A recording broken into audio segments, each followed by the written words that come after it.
I'd like now to introduce you to Dr. David Kirby, a senior lecturer in the Faculty of Life Sciences. He works out of the Center for History, Science and Technology in Medicine in the intriguing area of science fiction and research. I say intriguing because I only recently decided to reread Isaac Asimov's Foundation trilogy, and I must admit it was quite a different book to what I recall 20, 30 years ago, so maybe I shall talk to you about that at some other time. I think one of the elements of David's work, and it's true for many other colleagues as well, is that he teaches students right across the university, and that is a significant challenge when students are coming from such different backgrounds and you can't make the assumptions that you can make when you've actually followed the cohort all the way through. He is an excellent communicator, and I think it's also worthwhile noting that he actually has a national/international presence in raising the national profile of science and science communication. So David, I'd like to invite you to say a few words about your activities and congratulate you on your award.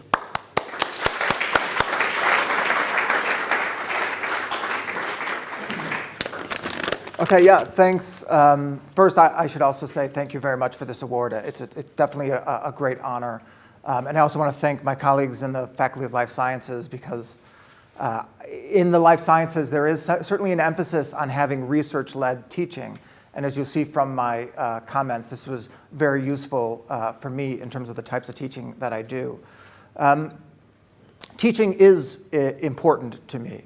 And I also want my students to understand that I enjoy, right? And I derive satisfaction from my teaching.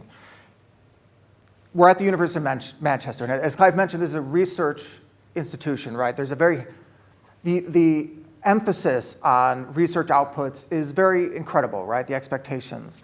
So for some academic staff, this means that teaching might feel as if it's an obligation, right?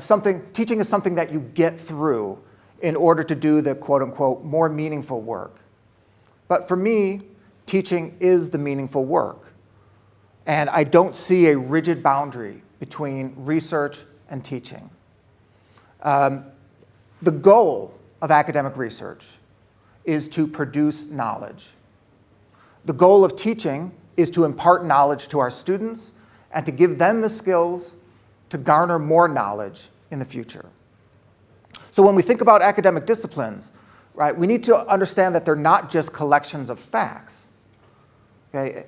Academic disciplines are areas of research that are alive. Right? They are alive with questions and contradictions and areas of inquiry. So what I try to do in my teaching is to demystify academic work and to encourage the students to discover the excitement in asking questions about science's place in society.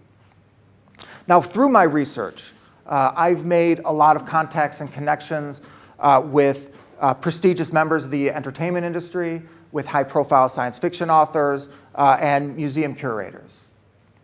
And I don't want to keep those two worlds separate. Right? I want my students to benefit from those connections. I want my students to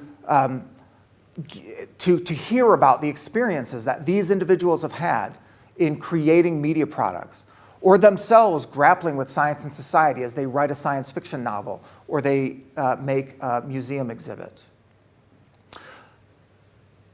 What I also do from my research is I try and use it to develop novel ways to engage the students. So for one, we do a lot of alternative histories.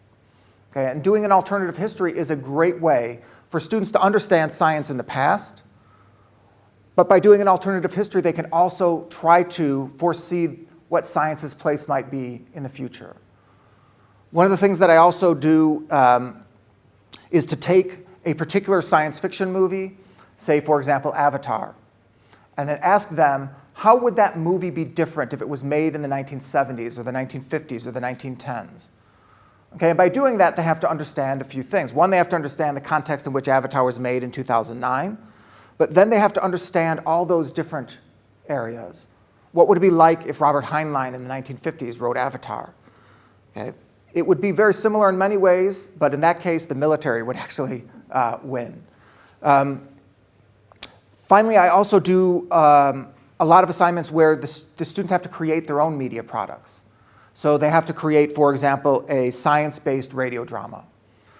And when you're asking the students to do that, they have to understand not just the science involved, but they have to understand the nature of entertainment media to begin with, and why entertainment media imposes constraints on the ways in which science, technology, and medicine are done through media.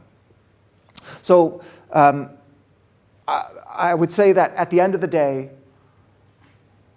I think a love of teaching is something that I think has made me successful, and the ability to use my research and translate it into my teaching has also been useful. Thank you.